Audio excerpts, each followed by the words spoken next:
Hello and welcome to the New Books Network. I'm Pierre. In more than a couple of my previous interviews, I spoke with writers who reflected on the relationship between art and politics. You may recall that in some of these conversations, I lamented the fact that aspects of art have become nearly indistinguishable from political activism. If you recognize my voice, you probably know my critiques already, and you know that I'm a former proponent of art activism turned into an anti-activist activist. My conversation today is then a very special one because my guest is not only a researcher, but an artist and an art activist himself.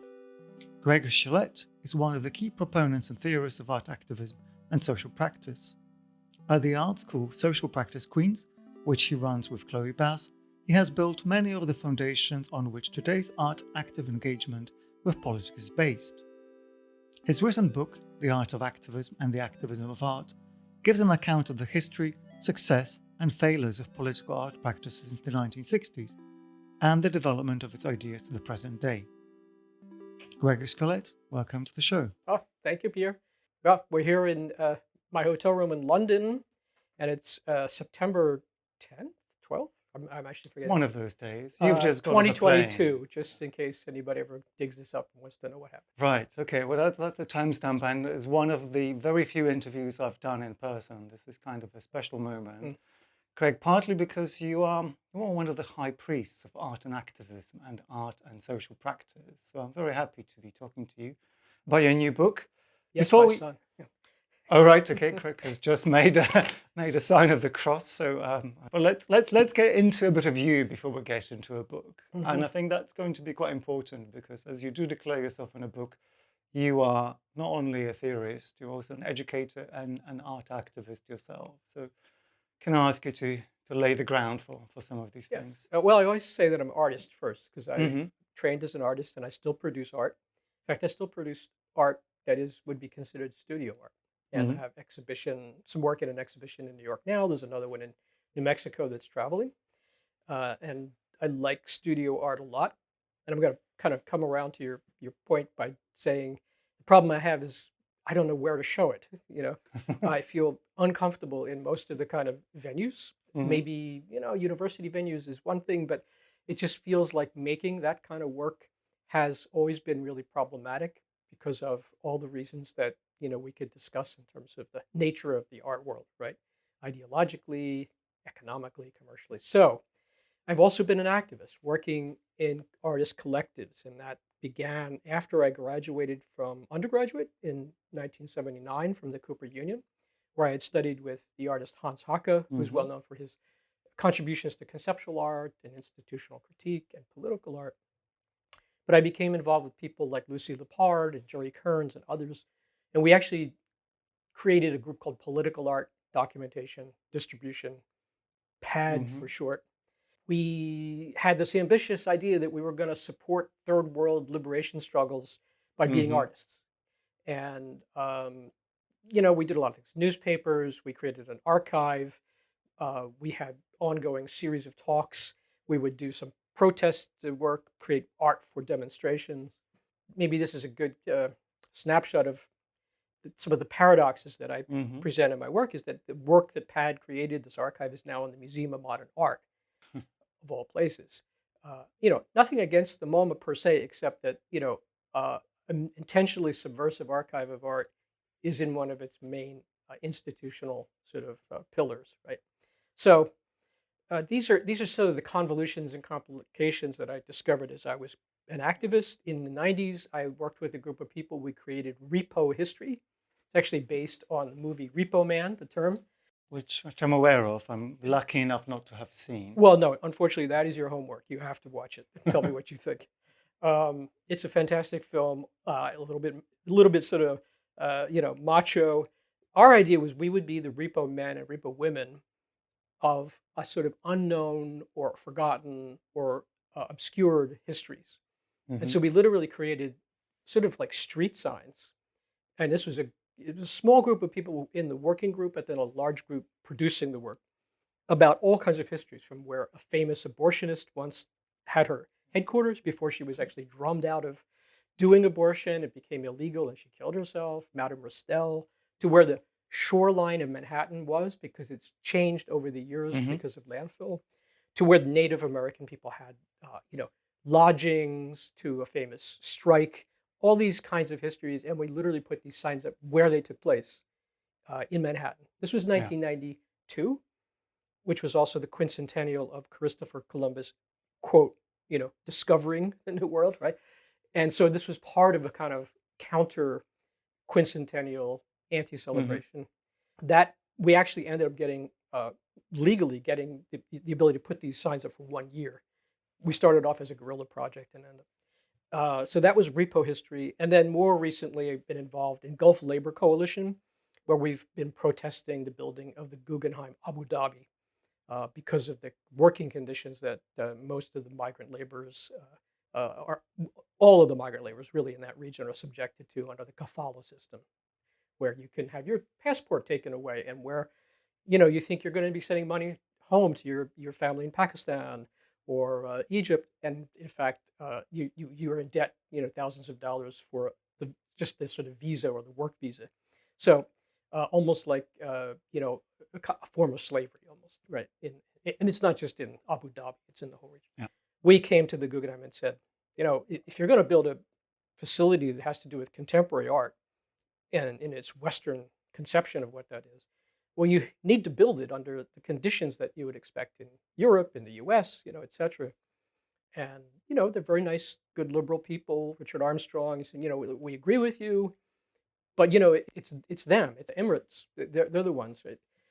And we said, oh, yeah, really, you're not getting anything out of this. And so we boycotted them. We created various art projects around it, and ultimately even occupied the Guggenheim, both in New York and the one in Venice during the Biennale. So those are the three major art collectives that I'm part of. And that's what I consider primarily the activist work.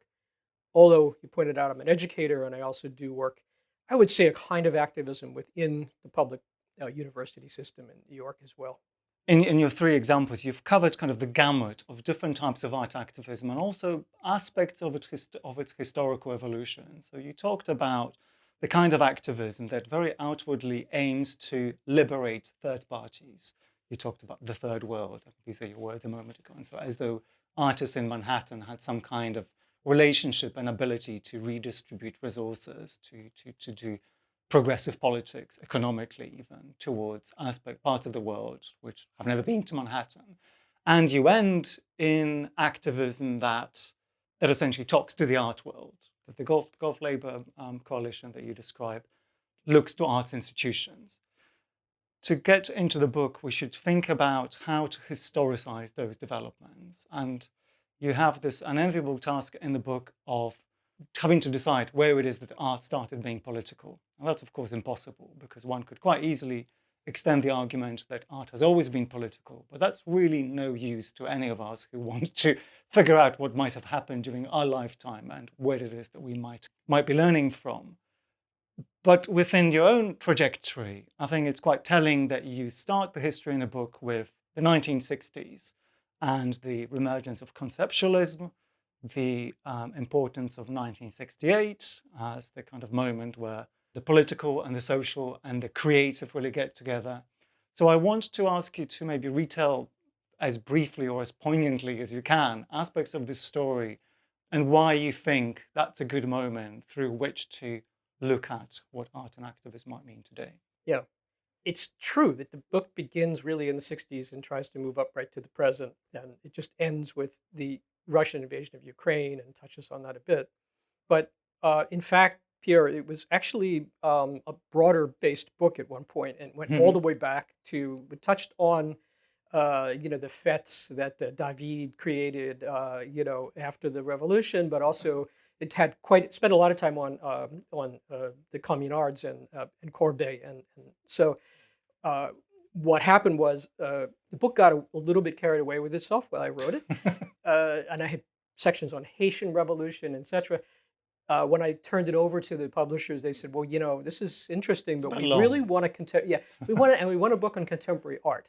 Okay, so post-war, right? So ultimately, I had to tear those chapters out, and I was left with the '60s forward. Partly because the book had to be short, partly because I had to make it contemporary. the other chapters that are now waiting for another publisher maybe to become Mm. another book, which will be really the backstory, let's say. So just to sort of clarify that I agree with you, the question of, let's say, activist art certainly goes back further, than the 60s, no question about that. I try to avoid the concept of historicizing, though, in the book. This is, I don't know how well I do that, but I try to do it by saying that really, unlike other forms of movements or art historical developments, activist art doesn't really have the same profile, Yeah. say, compared to Cubism or Surrealism, where you can kind of say, okay, the manifesto is here, here are certain developments, certain people.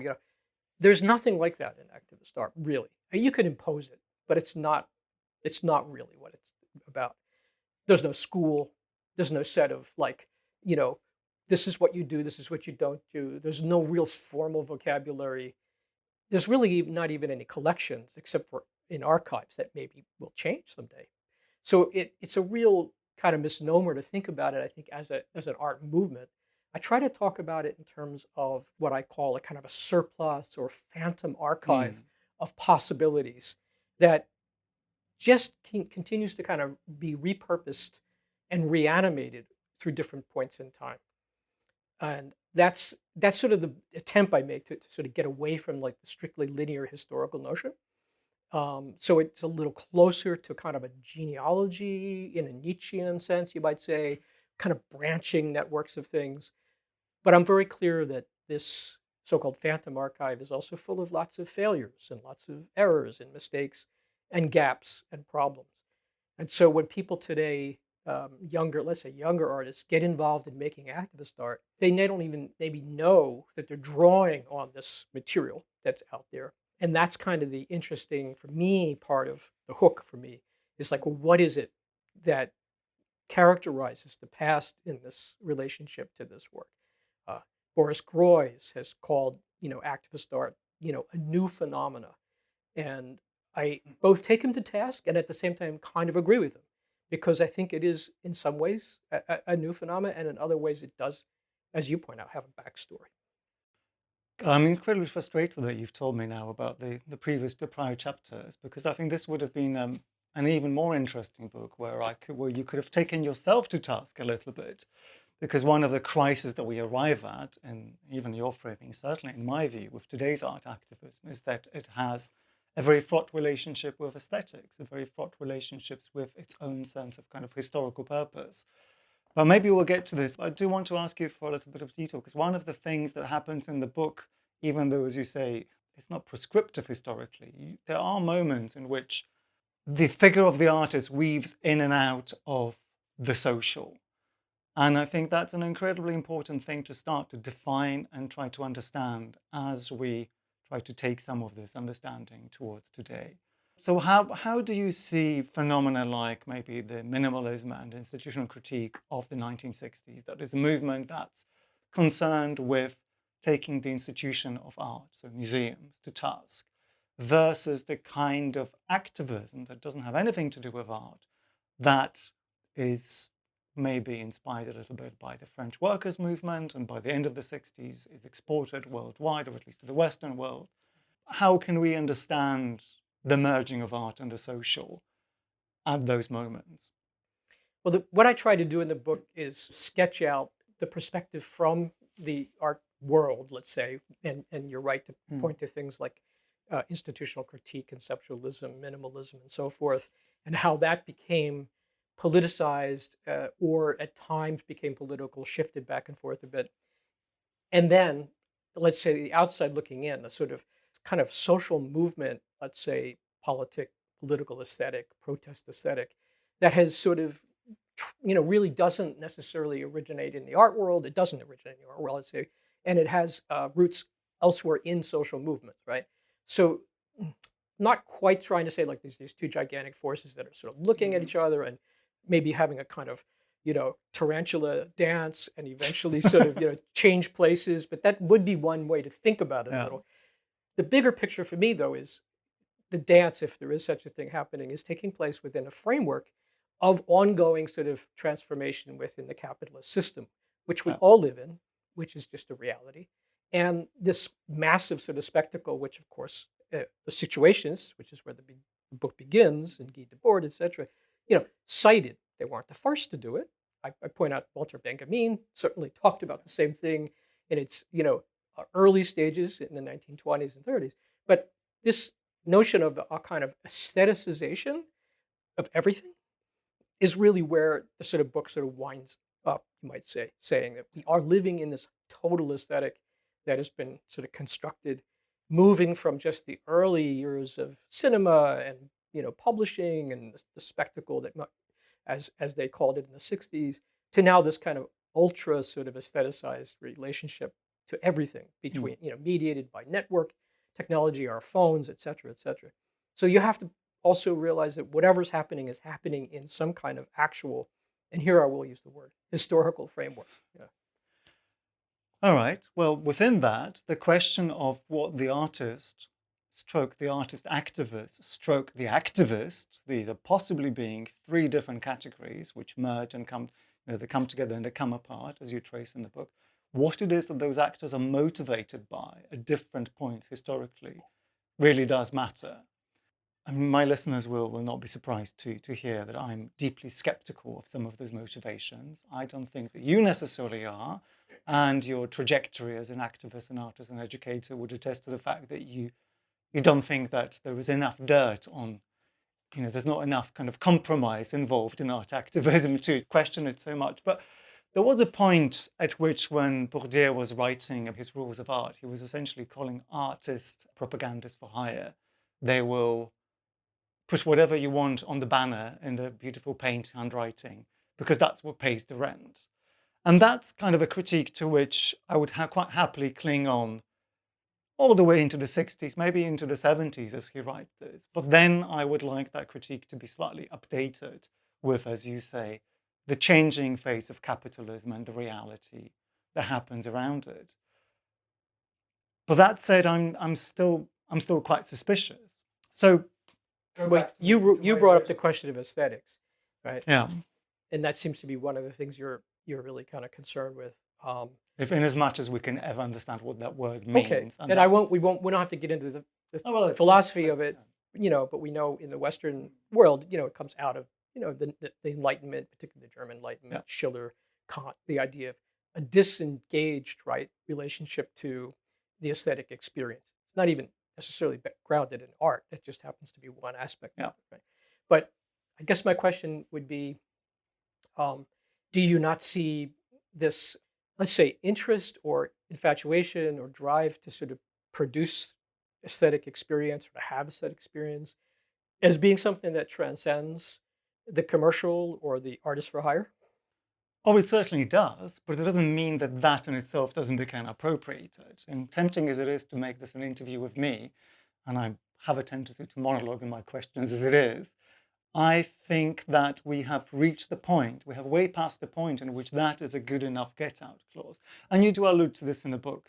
But you were asking about what motivates the political artist. What motivates, and is it more somehow genuine than, let's say, someone who, Jeff Koons, let's say, who seems to be kind of the example of like the commercial artist still claiming some kind of aesthetic value, whatever. Okay, I mean, we don't have to get down that road. Does being involved, let's say, in political critique or even political causes or even trying to actually make political change, which is, I think, something we need to consider, because it's not just political art. I think Guernica is a beautiful example of political art, but it's not activist art.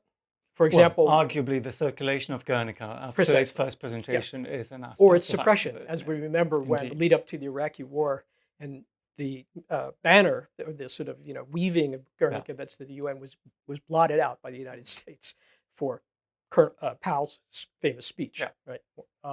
So that's a point to make, though, that even though political art or even highly aesthetic art, let's say formalist art, let's call it, which doesn't seem to be political at all. Let's see a piece by Donald Judd, under certain circumstances could suddenly become political. In certain situations, these things can shift. So I don't see these as absolutely fixed categories. But is there a motivation that sort of transcends the commercial or the sort of the compromised with people who are doing political work? And I would guess I would just say that, that's obviously a really, impossible question to answer because you'd have to sort of get inside everybody's head. But Mm. nevertheless, if you go back to the very origins of our concept of art, which let's say comes out of that 19th century era, Saint-Simon and his whole idea of like the artist should work with the engineer or the industrialist to transform the world, right? Some kind of new form of socialism. First attempted in Algeria, as a matter of fact, which will be in the next book. Um, and obviously a complete failure because it was completely chauvinist and still, very Western. But the point being, the idea the artist is somehow given this task, and I bring this up with my students all the time. Like, why is it that artists feel that somehow they're uniquely charged with making massive statements about reality, about changing reality? If you were a group of doctors or lawyers or even journalists, you're not ever expected to sort of put your own discipline through the ringer and demand the world change because this is what you are, right? Well, that statement kind of went out of the window, unfortunately, about 3 or 4 years ago. With When what? everything is activist now. Doctors are Well, activists now. I think it's We different. see that, but A doctor will be an activist by, let's say going on a picket line, or a journalist. Artists do it through their practice, and that's not the same as in other fields. Sure, but then I do want to But maybe ask you priests. for the answer. High priests.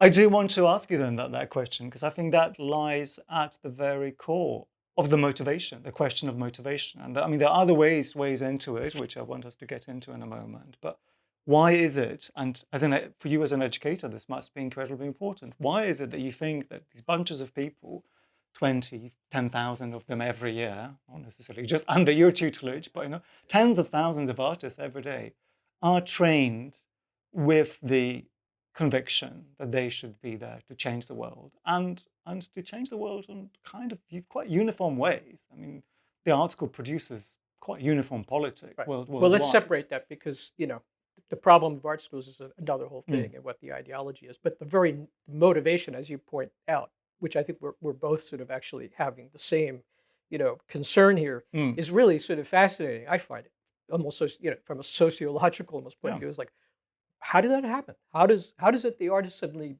gets this special task of seemingly stepping out of the flow of reality in order to critique it in this particular way, right? And this is what I think haunts the whole notion of activist art. Yeah. That's kind of what I'm trying to sort of get at with the book a bit, is like, and I use the Derridian term, Jacques Derrida's term, hauntology, that there is something that is haunting the activist artist today, even if they think they're just inventing something for the first time, or they're just doing like propaganda for a cause, or whatever it is. There still is that question, which the book begins with a quote by Martha Rosler, is the idea of having some sort of historical agency.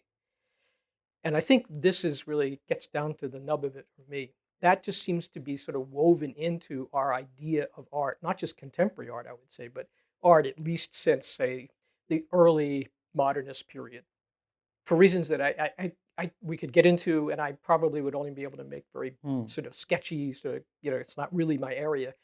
But I think that sense that there is something at stake, right? That's different than going to the cubicle and working every day or whatever it is, right? There's something at stake. And so I think that hauntingness is what interests me quite a bit. And reminding activist artists, let's say today, that that is still there, right? So that's why I start with the situations for different reasons, which is because they had a total critique.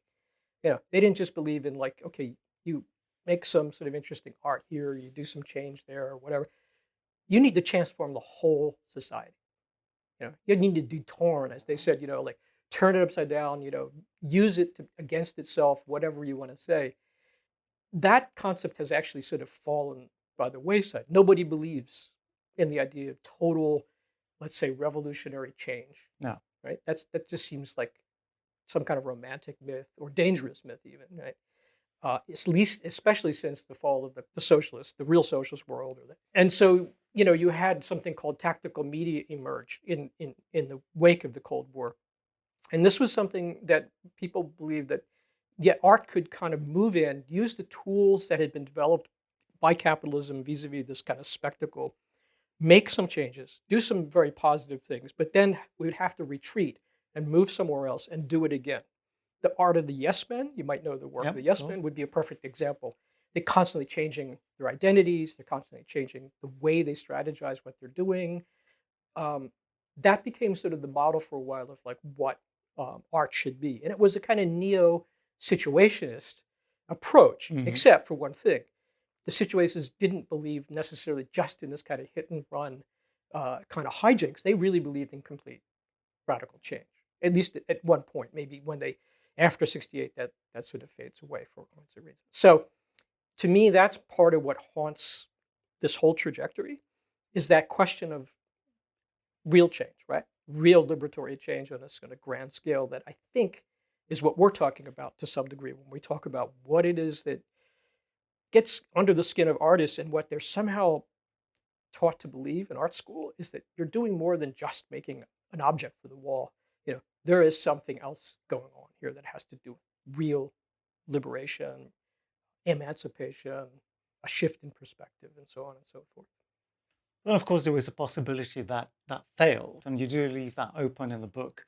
But maybe to rephrase the question of motivation, which I think you have addressed quite beautifully now, as we've moved away from the idea that a total revolution, May 1968, could put an end to all suffering, and we can see a completely different system, we have observed, from art's perspective, a retrenchment from these kind of grand gestures, even your maybe naive but well-meaning and, for all I know, reasonably effective attempts to make the third world happier through activism in Manhattan. We have moved into the types of artistic activism that create maybe kind of a new canon of institutional critique, where artists are drawn to critique the art world more than anything else.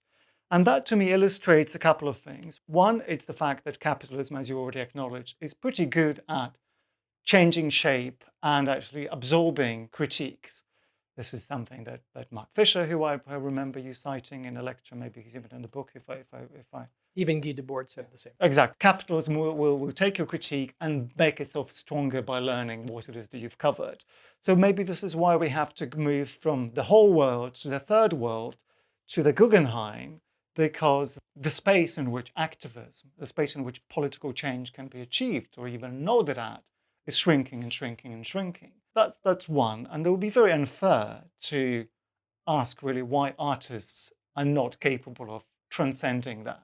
Fair enough. Like the world is tough. You can't outsmart capitalism. And that would lead me to wonder whether artists are our best bet if we were looking for a revolution or evolution.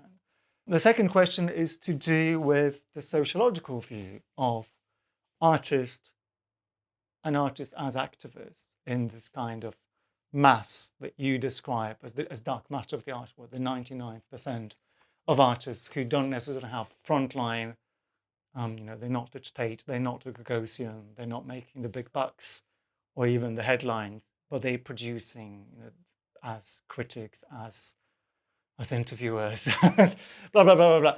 But the question underneath there is, at what point does their activism, do their political desires become synonymous with their needs as a political class? So there's this kind of doubling down of politics in which both capitalism is less and less interested in having a window open for any demand for change, and also artists are less and less incentivized to care about anything other than themselves. And that, to a great extent, mirrors the crisis of politics in general. That's the fact why, say, the Democratic Party can only really talk about the college-educated PMC, as opposed to address the working class. Maybe that's taking us too far. Let's scrap that, but let's try to answer the idea that artists both... They're a professional class. And even if they're dark matter, so to speak, they're still part of the professional class to some degree, right? And their tastes, their interests are aligned with that class, right? Well, let me go back, and so I gave you the sort of more uplifting metaphysical version of why artists might be, motivated to think they can change the world, and we could have played some nice, music in the background, maybe Ode to Joy. It's all possible in post. Yeah, you can send me your Spotify I'll send playlist. you what I think. Maybe Arnold Schoenberg would be better, but let's take this from a little colder angle and say there's also something else that happened, and we talked about the spectacle already. we realize that culture, let's use that term, in general, starts to become a much more powerful part of politics, really in the post-war period, right? I mean, you have elements of it certainly with the Frankfurt School. Yeah. You have with Gramsci very significantly, Raymond Williams. These people all started to point, even Roland Barthes, to mass culture as having this kind of political potential, right? But it really begins to sort of take off, let's say, in the post-war period as consumerism expands. And it's so powerful that the, wonderful counterculture of the 1960s is almost immediately gobbled up to sell products. So before it even has a chance to sort of be a counterculture in most cases, let's say in the West, because in some places it was really a much more, serious situation, let's say in Argentina, which I talk about in the second chapter of the book, where, youth culture was really repressed by the regime. But in our worlds of Europe, US, culture starts to become something that capitalism realizes it can really sort of use for all kinds of reasons. I mean, this is not like, oh, we're in a room, star chamber, oh, wait a minute, we can do this. But nevertheless, it's clear that culture becomes not just something that sells, but it also changes the way people behave. And so the spectacle, if you want to call it, is now morphing into this kind of mass consumer culture. And we begin to feel, all of us, in our bones, that somehow culture is where politics resides. Right? Yeah. And this seems very powerful. The Cultural Revolution in China, I mean, you could link it, right? And certainly its effect on the West, 68, Mao Zedong was a very significant figure for a lot of leftists in the 60s in the US too. The idea that cultural revolution was part of a political revolution, whatever radicality that had, it feels today like that's just about what you're saying, absolutely being linked to consumption of a certain kind of lifestyle, which could include being a political activist for sure, Yeah. And so culture, well, politics, let's call it cultural politics, has really come to replace, let's say, older versions of politics where, and you kind of put your finger on it, this question of, say, recognizing a class, recognizing, let's say, labor as the sort of engine of capitalism and therefore the very thing that maybe could sort of change it or manipulate, has been really replaced by a culture that is involved in all kinds of things, from identity politics to basically, what kind of ice cream do you like, or what kind of sneakers are you wearing?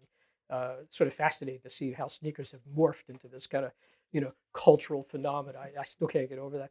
You're So wearing quite snazzy cultural shoes politics, yourself. yeah. So it's, Yeah, well, uh, I like an open shoe, but I figured it's going to rain, so I had to. So cultural politics has now dominated us, and as you say, in the echelons of art, this is a kind of professional class cultural politics, which feels often that it can make statements about serious political concerns, third world issues. So I'm using the old term third world, but yeah. decolonial issues. It could do boycotts and all this. I feel it has some agency in that realm. And I'm not going to say there's absolutely no agency because I don't believe that's true. We could talk about document 15, for example. Sure. But the idea, though, that your politics are sort of restricted to the area of culture because that is what politics is, I think is a big problem. It's a really big problem. And that's something I think the left, if you want to put it in those terms, has completely failed at. It has completely failed to sort of challenge that idea. And I think it will begin to challenge that idea if it's going to survive at this point. Well, I think that takes us to an incredibly interesting moment because, in as much as the politics of art activism is forever assumed to be the politics of the left, we've already nodded at the fact that there's an It's ideology. assumed, but it's not necessarily true. Yeah. Yes, yeah. But as you were describing the relationship between culture and politics, one of the recent articulations of that relationship comes from Andrew Breitbart, who says that politics is downstream from culture. And Steve Bannon. I mean, I've noted as I was reading the book, I was kind of waiting for you to give an account exactly of Steve Bannon. And it's mildly a preoccupation of mine because I've written about Jonas Stahl and his studies of Steve Bannon and kind of finding it a little bit lacking to see like why are we not looking to the other side? And I'm wondering what it is that makes, in theory, because their success is yet to be seen in the long run, but what makes it the right-wing culture activists so much more successful with the handling of culture, or at least the demarcation between culture and politics. To a certain extent, maybe it is the fact that they're not beholden to their institutions. And forgive me if I'm mixing different ideas, but you've already talked about the paradox that your activist activities with PAD ended up in the MoMA archive. And this is not trivial. The fact that institutions, which are representations of all the problems of the Democratic Party in the US, they are the problems, they are the institution of neoliberalism, which, as much as they can support leftist progressive politics in writing, they do have to reproduce the opposite by their very operation. You're absolutely right. And the far right can appear to be quite insurgent at this point. They can appear to be sort of breaking. I mean, let's face it. Trump was like basically a person who hacked the Republican Party in order to destroy it and recreate it around his own sort of idea of what politics should be, or whatever it is that he's doing. So you're absolutely right. I mean, it seems insurgent in a way that the left one seemed insurgent. So what do we learn from that? What would we want to learn from that if we wanted to give the left some kind of new material, new hope? Well, precisely, as I said before, I think we have to stop counting on culture to be the substitute for politics. Okay, well then the other question is, what is the point of art in all of this? If art has a point, I mean, No, but what is art's role? Why are you and I talking here under the aegis of a book? But now we're coming back to the beginning question, which is like, why is it that art feels it has a point, right? I mean, why does it? Why does it? Surely we have to be asking that question over and over again. Why do young people come and in the United States, not in my school, fortunately, but in some schools can go in debt $70,000-$80,000 in order to get a master's of fine art degree, right? There's a point that there's something there. There's something that feels it has to be sort of like addressed, right? I think that is a very valid question to challenge at this point. Yeah. Do you want to challenge it, or should we? And not just in this book, but in other books. In fact, in Dark Matter, you alluded to, which is a book from 2010 by Pluto Press, there is a section of one chapter where I talk about the far right and its culture, the militia movement in the U.S., and make the point that, and this is something people often overlook when they use the concept of dark matter. Many people cite it, but I was also talking about some of the most despicable kinds of politics that's available. That is also a kind of dark matter. Yeah. We shouldn't be thinking it's simply like, the noble activist artist on the fringes. This was a book written before the Occupy movement of squares, all that. But it also, unfortunately, seems that that Steve Bannon's and the Breitbarts and the far right have actually sort of mobilized a certain kind of dark matter since then, anti-neoliberal, right, anti-globalist, or at least on the surface, it's anti, in a way that the left has just completely failed. Yeah, so I'm thinking about how much more political we should make this conversation, because I think the questions of the left and right in contemporary art and political contemporary art are incredibly important, and they don't get enough of an airing. They do a little bit in your book, but it's not really an accusation, but I would welcome volumes like yours being written from the other side almost. Well, unfortunately, I can't take you up with that because I'm, the high priest of the activist art left. But if I could find a counterpart, maybe. I actually really did want to write a whole book about. So it was the Tea Party that sort of got me interested at first. Like they also have like a whole aesthetic. Like what is that about? So it's been something I've been collecting information on, but I haven't really put it into writing. But I don't really think that's the job that I need to do right now, or it's not what I know well. So it would be an interesting adventure to go there. Maybe one that I would be looking into the void, and as Nietzsche said, be careful. You stare too long.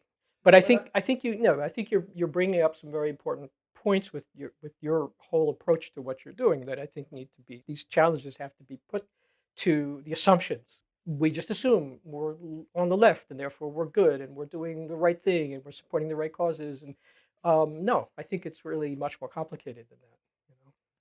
So let's think about, I'm going to go back to this question of art's role in the politics, even though I admit that I agree with you, it's mildly bogus. But to use someone else's someone else's bogus formulation. You were involved, and you cite in the book Stephen Wright, who has this thesis of art and politics being one-to-one, or the art being life. Art and life. Art and life. And one of the ways in which that question kept on coming to me as I was reading the book is essentially trying to find a difference between art activism, activism done by artists, and political activism. And it sort of feels like I've already said exactly the thing earlier on. Maybe the fact that the circularity of it all is kind of inescapable is indicative of both the crisis and the strength with what it is that the whole discipline is trying to do. Precisely that problem is why I pointed to the larger framing of where capitalism has put us at this point, right? This kind of highly aestheticized, networked culture that we live in, consumer culture. My point at the very end of the book really is to say, yes, it's interesting that a lot of fields that would not be considered related to art or even cultural studies, right, like political fields, political science, global studies, are beginning to talk about aesthetics, right, in terms of like protest movements or people's movements or migratory patterns. They're talking about an aesthetics of this. And you can't help but think, well, that could only be possible in a world in which everything has already now become highly aestheticized. And so the question of whether there's a line between real activism and art activism is probably irrelevant. There probably is, and there's probably not really a meaningful line between the two of those things. That is an indictment.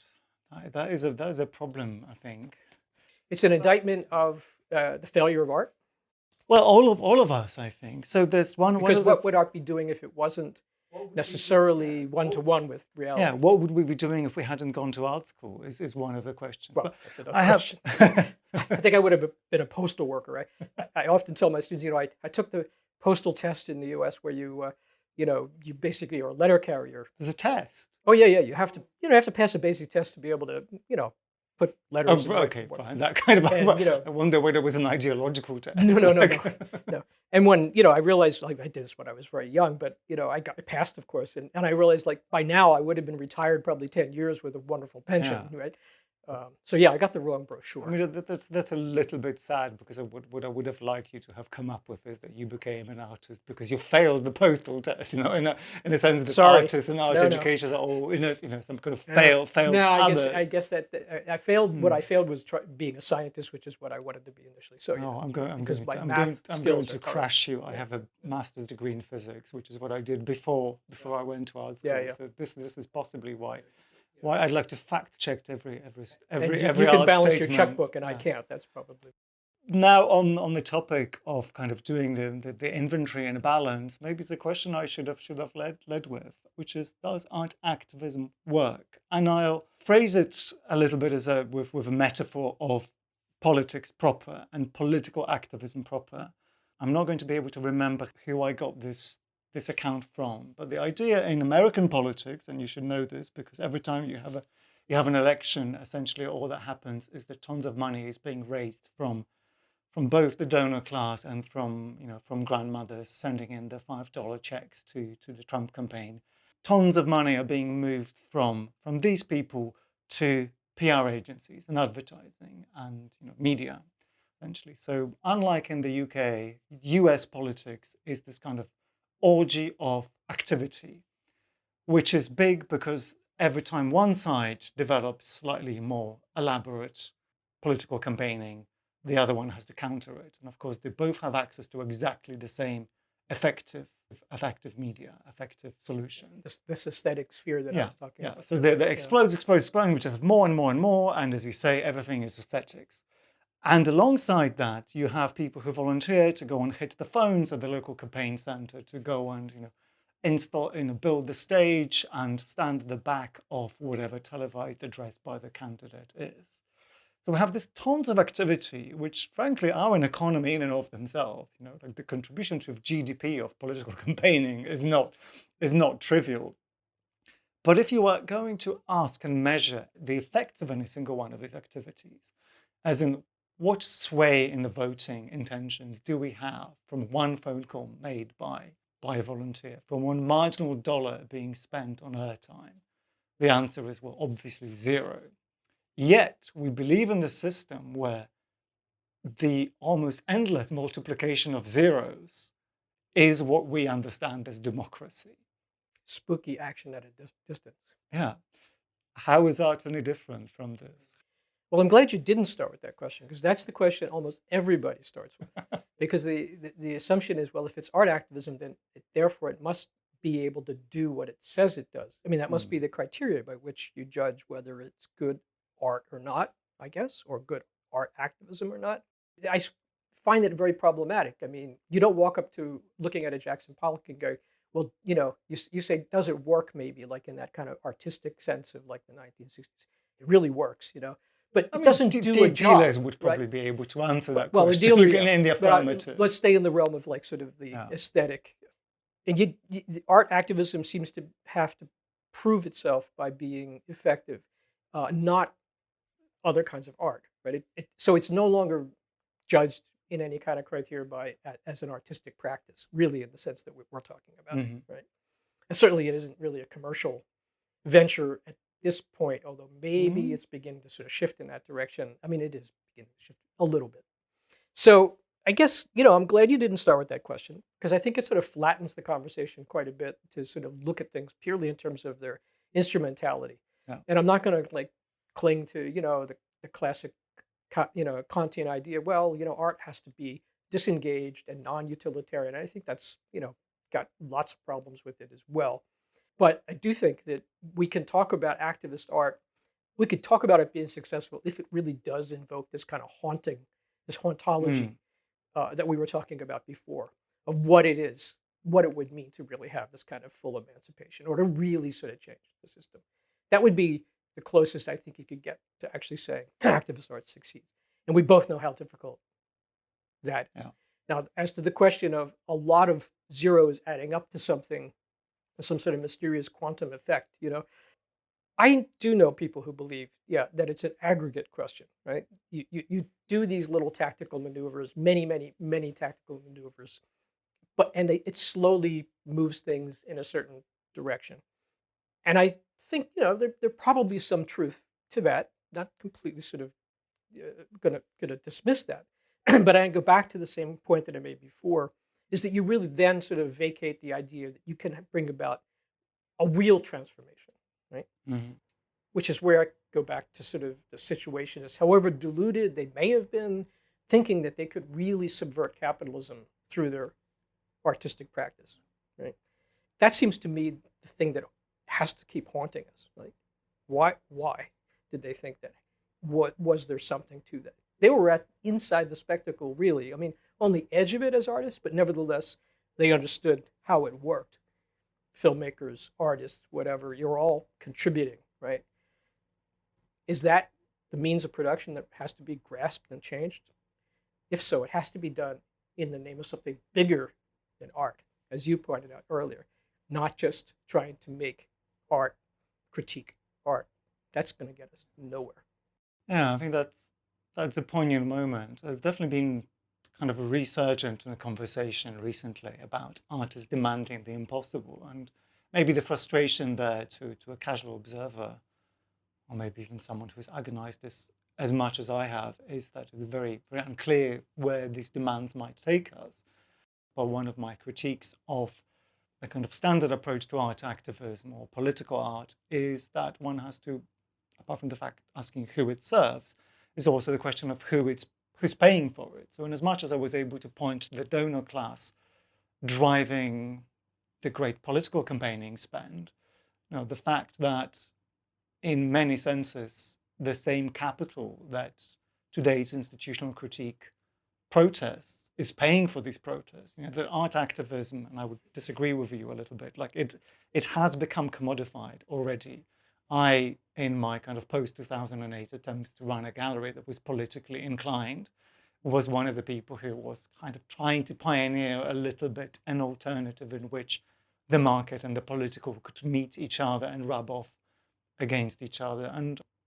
But I think the question of why it is that endless NGOs are willing to pay for various forms of activism, including in this year's editions of Documenta, whether this kind of neutralization of the whole. But they're not. I mean, I think this is the interesting thing that we, we documented, is, yeah, they paid for it, and then they were really sorry they did. And now, Well, I and mean, now they're the not. champagne is drunk either way. Yeah, well, document is never going to be the same. Oh, I hope so, but No, I how don't think so. likely is that? That, well, you probably heard the Bundesstaat has decided to take over the reins of control to make sure that kind of activity that went on that they just thought was so despicable, it will never take place. Which, I granted, the images were disgusting, the anti-Semitic images, okay, but if you look at it as a whole, it seems that the real critique is you gave the keys to the car to brown people from the South, and they went for a joyride, and then you said, oh, why did we do that, right? And what did you expect? They're basically giving you the finger, and they did it very successfully. And now you're going to like tear apart the whole document from now on because boo-hoo, you got just exactly what you asked for. You do allude in a book to some of the kind of authoritarian moments where I think your example is the Serbian museum, in which you lament the fact that a right-wing government or a conservative government wants its state institutions to align with its politics, which I mean shouldn't really be a surprise to anyone who understands how money It's a and little more state, nuanced though, yeah. Pierre, because Of course, they want it to be aligned with the state, but they also recognize it, and just as you've been saying, how powerful the sort of commercial art world is, the international art world, let's call it that. So it's a kind of interesting dance that some of these far right like in Hungary and Serbia, they don't want to completely kill the goose either. Yeah, but that maybe brings us to a point where Andrew Breitbart and Steve Bannon understand that culture isn't yet there to be given up on, that there is something they want to preserve.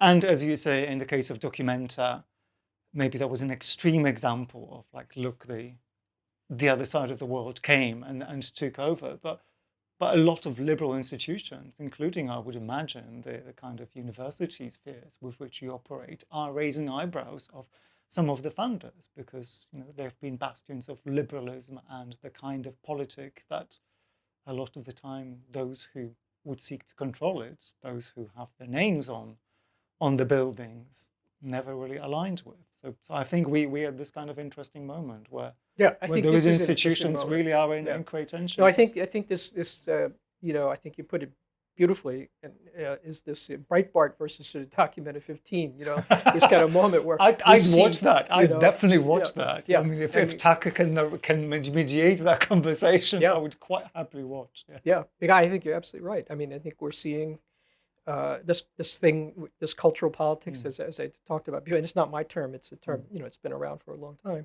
coming to a sort of particular kind of turning point, inflection point, as people like to say these days. And I think we're going to find out what that's about very soon. Oh, well, okay. I hope we're both around to find out. We're not on the losing side, whatever our sides are. Yeah, well. Thanks, Greg. Okay. It's a good moment to maybe end it. Oh, thank you, Pierre. The best. The Art of Activism and the Activism of Art by Gregory Sholette is published by Lund Humphreys. I'm Pierre the Lancer, and the editor was Marcia Poe. Thanks for listening, and join us next time.